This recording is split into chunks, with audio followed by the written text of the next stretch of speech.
1947 году Муса Джалиль был в списках особо опасных преступников Советского Союза. Его обвиняли в измене родине и сотрудничестве с гитлеровцами. Эти и еще многие другие факты, о которых вы не знали, мы сегодня расскажем вам, зрителям канала Штаба татарской молодежи. Муса Джалиль. Полное имя Муса Мустафович Залилов. Советский поэт из Татарстана. Родился в Шарлыкском районе Оренбургской области, в деревне Мустафино.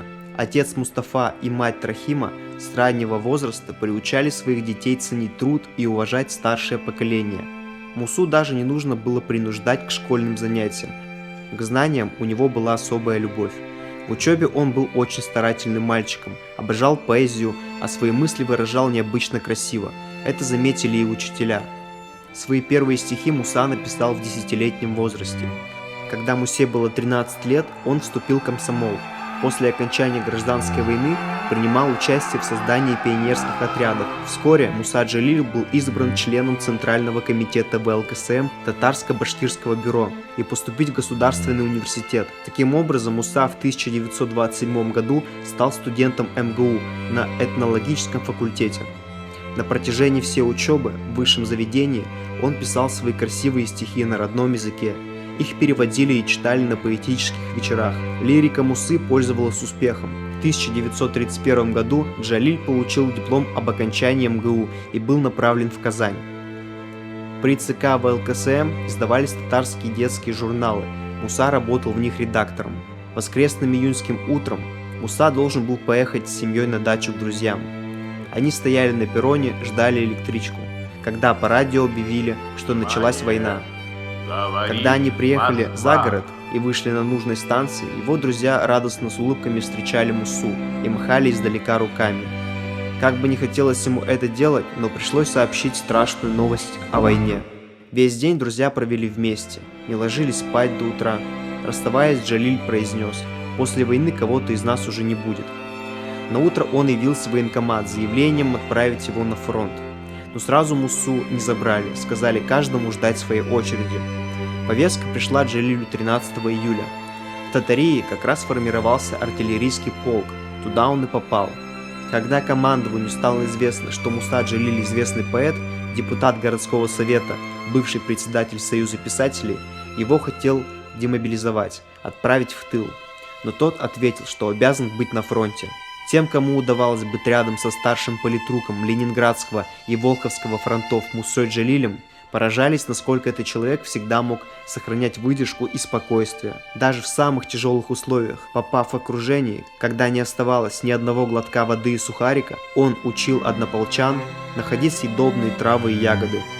В 1942 году, пробиваясь из окружения с другими офицерами и солдатами, Муса попал в гитлеровское окружение и получил тяжелое ранение в грудь. Он находился без сознания и попал в немецкий плен.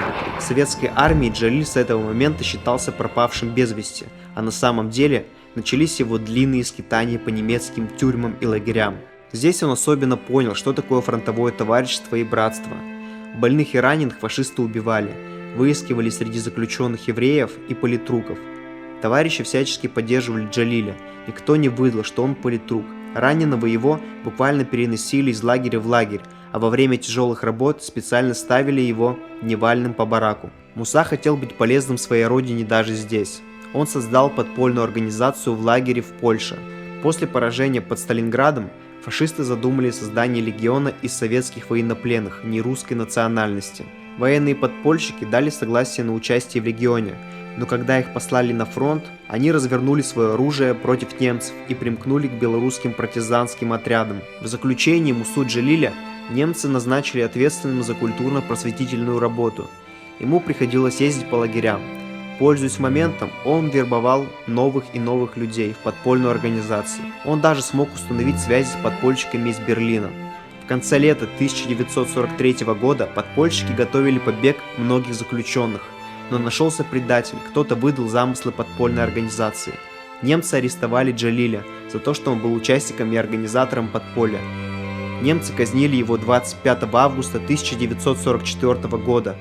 Казнь прошла в берлинской тюрьме.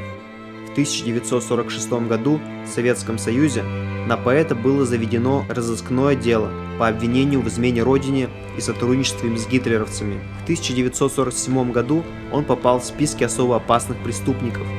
За годы тюремных заключений Мусою было написано 115 стихов. Стихи из «Моабита» попали в руки нужного человека, поэта Константина Симонова. Он организовал их перевод на русском языке и доказал всему миру патриотизм политической группировки под руководством Мусы Джалиля, организованной прямо под носом у фашистов, в лагерях и тюрьмах.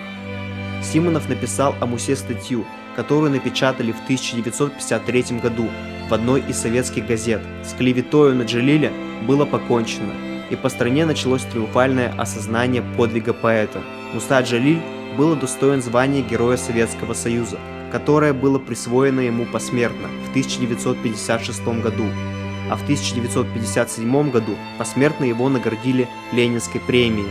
Вот такая непростая биография великого поэта из Татарстана. Напишите в комментарии, о ком бы вы хотели увидеть новое видео на нашем канале. Мы обязательно прислушаемся к вашим пожеланиям.